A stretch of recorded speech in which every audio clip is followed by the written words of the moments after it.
Hey everyone. Today we're going to be doing a quick primer on what demand is. Now, you guys have probably heard the phrases supply and demand over and over again in your life and your classes and your parents and in the news and everywhere. But today we're going to go over what demand really is and why economists use specific words that mean specific things.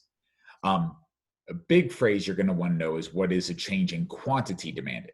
We're going over this so when we get into our big stuff and our worksheet on demand or changes in demand, you'll understand what we mean by demand changing. Because a lot of people who describe how supply and demand work are most of the time in general life describing them incorrectly. So, what we're going to do is get right into it and try to answer a few specific questions. Now, I promise you, if we were in person, this would be a lot more interesting because I'd get feedback and get your opinions, and you guys would see that in any market, people behave in predictable ways, so long as they're behaving rationally. So, what we're going to focus on is this.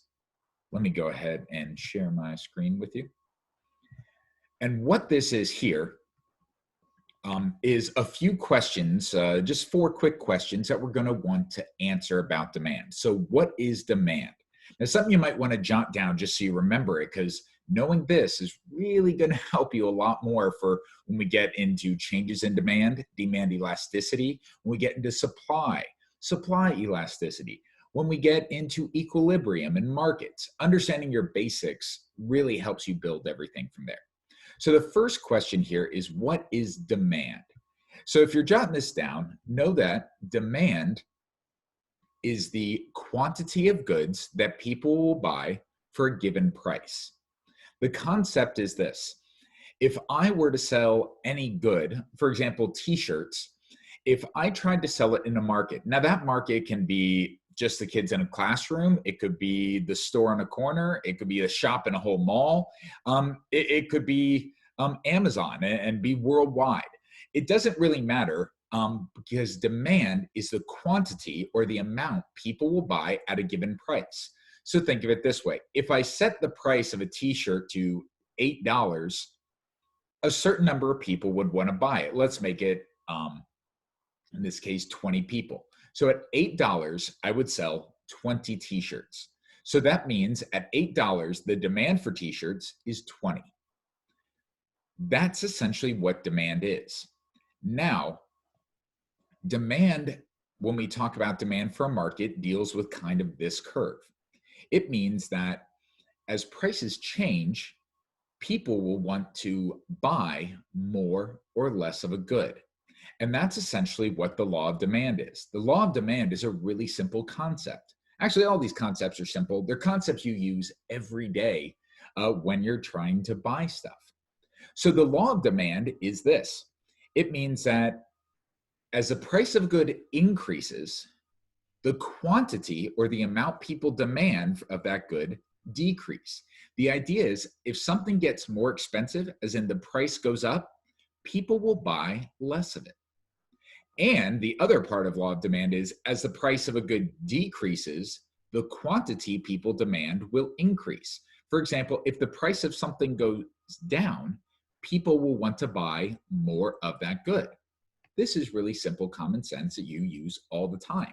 For example, if you're at a store and something you want to buy or maybe just thinking about buying is on sale or is buy one, get one, which is essentially 50% off, you'll get more of that. However, if you're going to the store and saying, oh, I want to buy that good that I normally get, and you notice that its price has increased or doubled, you would probably buy a lot less of it.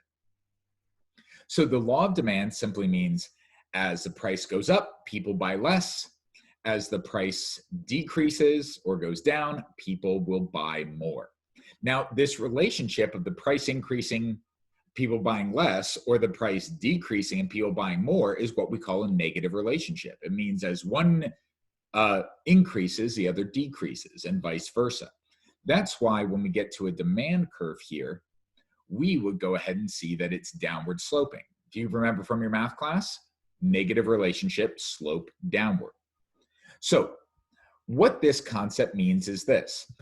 If I had a market, and I'm just kind of making this market up right now of t-shirts, you guys might be thinking right now, I don't know about t-shirts, but let's just say that at $8, people would buy 20 t-shirts. Because in this graph that we're going to cover, a lot of times we're going to start calling it a PQSD. The P stands for the price of the good. So let's say at $8 right here, the quantity, which is the amount people want to buy, is 20. So at $8, people buy 20 shirts. Now, if I lowered the price of those shirts, what I could do is, and here I'll just bring these up really quick, make them easier.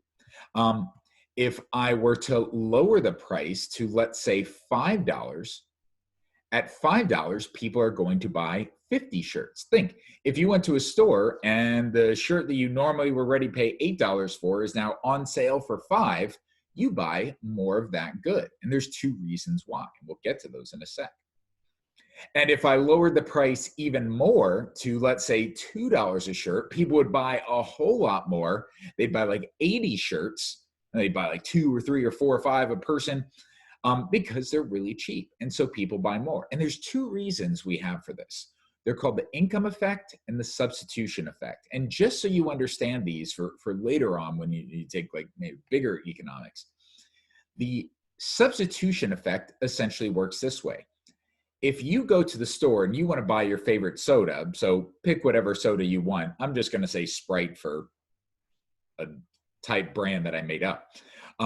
Is if you go to the store and you want to buy a Sprite and you expect the price to be $1 for a can.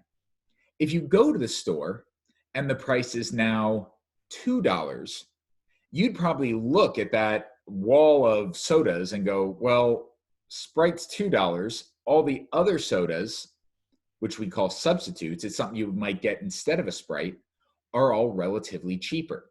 So you'll probably buy more of the other goods and less Sprite. That means as the price increased, you'll buy less Sprite and just more other things. So what happens to demand for Sprite as the price goes up? The quantity demanded for Sprite will decrease. Okay. And on the other hand, if you're going to the store to buy a soda and you see that you don't know which one to buy, and you see that the price of a certain soda is way cheaper than the other sodas, you'll probably buy more of that soda and less of the others. So let's say you weren't like looking for a Sprite, you're just like, I want a drink. And you see Sprite is 50 cents, as in it's down from that dollar, but all the other sodas are still $1, you'll buy more Sprites because the substitutes, all the other sodas, are more expensive, and therefore the Sprite looks cheaper. So we call that the substitution effect. If the price of your good changes and everything else stays the same, you will base your buying habits based off of what the price of the good you're looking at is doing. So if it increases, the substitutes look cheaper and you buy more of those, and therefore you buy less of the original good. Or if the price of your good is cheaper and your substitutes remain the same, you will go ahead and buy more of that good and less substitutes because they actually seem more expensive. That's a substitution effect. The other effect we have is the income effect. And the income effect is a special caveat that we may get to later. But the income effect for a normal good, not inferior goods, which is something we'll get to later, but the income effect for normal goods, which is most goods, is this. If that Sprite, like let's say you had $10 in your pocket and the Sprite is $1 each, that means you might buy, at most, 10 Sprites. You buy 10 cans.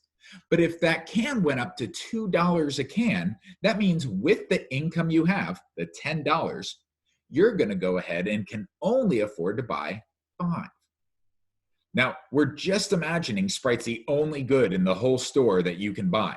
So as the price increases, you can only afford to buy fewer goods. So if the price of a Sprite went down from $1 to 50 cents, so the price decreased, that means that $10 could buy you, that's right, 20 cans of soda. So you would buy more. So if the price of Sprite decreases, the income effect says you can afford to buy more, and so you will. And if the price increases, then that $10 will buy you, so if the price increases, you can only afford to buy less cans of Sprite and less of the good. So that's your income and substitution effect. Now, so one important phrase you guys do need to know here, though, is the change in quantity demanded. This is an important phrase because a lot of people get it wrong. And in economics, we have certain words that mean certain things. Because what you'll hear all the time is they say, well, if the price goes up, demand will decrease. And that's incorrect. The right way to say it is the quantity demanded would decrease. What it means is this. A change in the quantity demanded is created by price. So price, or P, what we have here, will affect the quantity, or Q, down here. And in this case, since we only have a demand curve, the quantity demanded will change. All it means is this.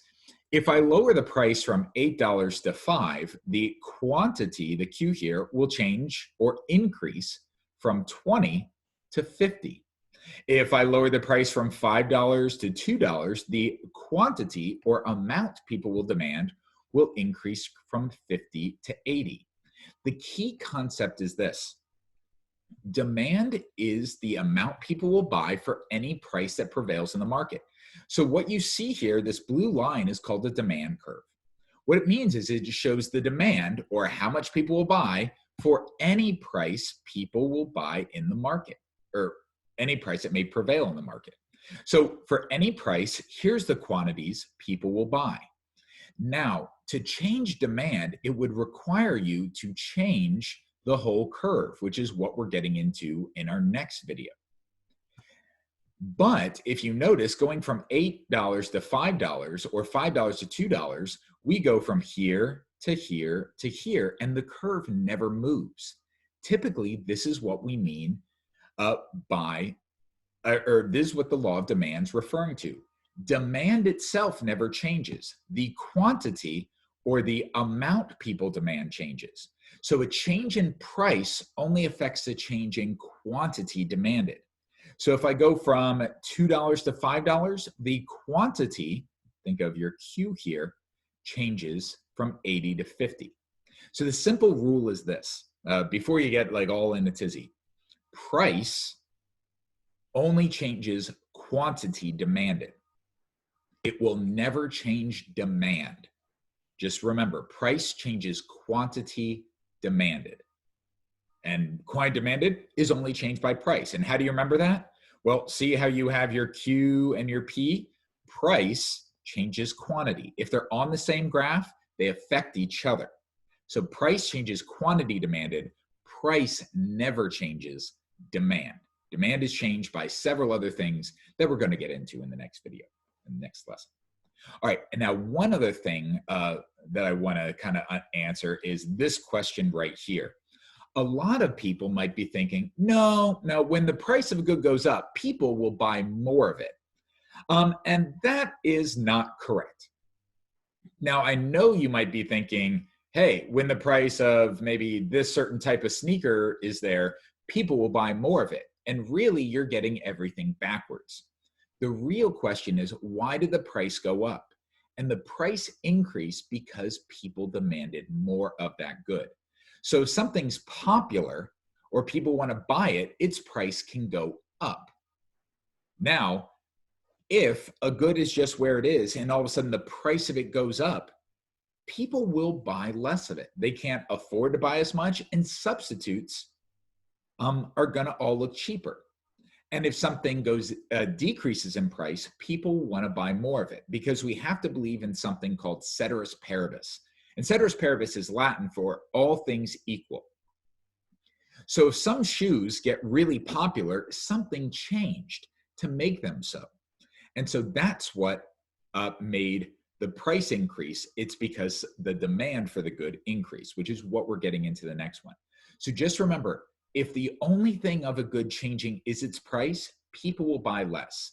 If the only thing changing is the price increasing, people will buy less of the good. And if the only thing changing is the price decreasing, people will buy more. Now, can people buy more of a good and the price increase? Yes, and that's called a change in demand, which will be the subject of our next video. I hope you guys understood this. I look forward to seeing questions or anything in the Zoom meetings. Until our second video, take care.